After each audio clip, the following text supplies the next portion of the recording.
The visually breathtaking film 300 Rise of an Empire that costed more than $200 million to produce is a new chapter to the epic saga. What's up all you action junkies out there? My name is Mike Melendy and welcome to Rolling Out Tonight. As you can see, I'm standing here in front of the world famous Grauman's Chinese Theater on Hollywood Boulevard for the world premiere of yet another 300. And dare I say, this one is better than the first. But who cares what I gotta say? Let's find out what the stars think. You work with a different director. Last time you were with Zack Snyder, this time you were with Noam. What was the difference in the directorial process? I can't speak for the first, not being in it, and I've not worked with Zack, but so it's kind of hard to compare. But I mean, Noam he's passionate. He's a big kid. He loves being there. He's very opinionated, but he's also very open. So, you come to work with, I kind of see it this way, and he would see it that way, and you'd all throw your opinions out there, and then you'd just go via the moon and do it every which way imaginable, and in that process you'd kind of maybe discover things that you wouldn't necessarily have if you'd stayed on the page. You look like you should be in the movie. You got the beard going on. I mean, are you trying to catch the attention of Zack Snyder? Talk about that. Yeah, absolutely. Yeah, I grew the beard out because I want to be in the next movie with Justin Bieber and Rob Ford, Mayor of Toronto. What is it about this film that the audience could expect to see that's different from the first one? Well, I think that the scale of the first surprised everybody, and I think that worked really, really well. But in this one, I think they've managed to bring in ocean battles, elements that were not in the first. Plus, there's a wider story. There's a little bit of the background to some of the characters are told, so there's more story here. As a movie producer, there's a child in you, and you get to kind of bring that out. What is that like for you?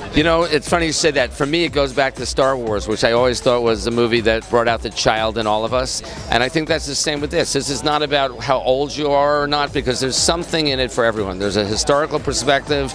There is just the joy of going to a theater and having an experience that you can only have there with other people. And again, we're always raising the bar. Ever since Johnny found 300, we set out to do something better than anybody else, and we're very proud of it. We got to find out about 300. What about this film are you most excited to see? So I think the most exciting thing about 300 was the way that they married the graphic novel look and to the screen. There's been a lot of traditional attempts at hero combat movies. What I love about Zack Snyder is that he had I believe we're in an all creative age. Like even what you do, what I do, it's not just about being interviews. It's about, man, where can I interview? How do you say it? So I just think it's the collaboration of visual and script. That's why I'm here. You're watching films with gladiators, and you yourself, you're a modern day gladiator. What have been 3 keys to success as far as you becoming this real life modern day gladiator?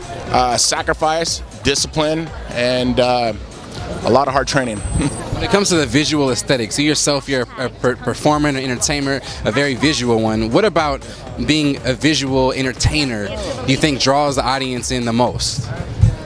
Well, the truth is that almost everybody listens with their eyes.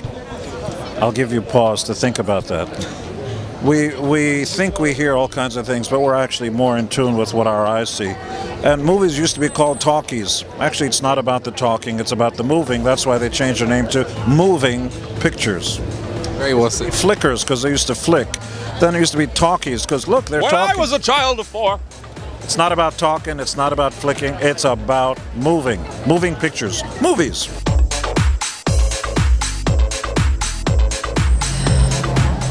Push-ups. I'm not good at push-ups, so that was kind of the torture. At the end I was better, but I've never been able to do like the G.I. Jane kind of thing. And yeah, to be able to achieve such a difficult choreography at the end with the fight with the 2 swords, I was proud of myself. Yes. Well, that's a wrap for me here on the red carpet of 300 Rise of an Empire. We brought you some of your favorite movie stars from the film, as well as producers, and even talked to Mr. Tom Green himself. Stay tuned right here to Rolling Out Tonight for more exclusive interviews coming up right here on rollingout.com.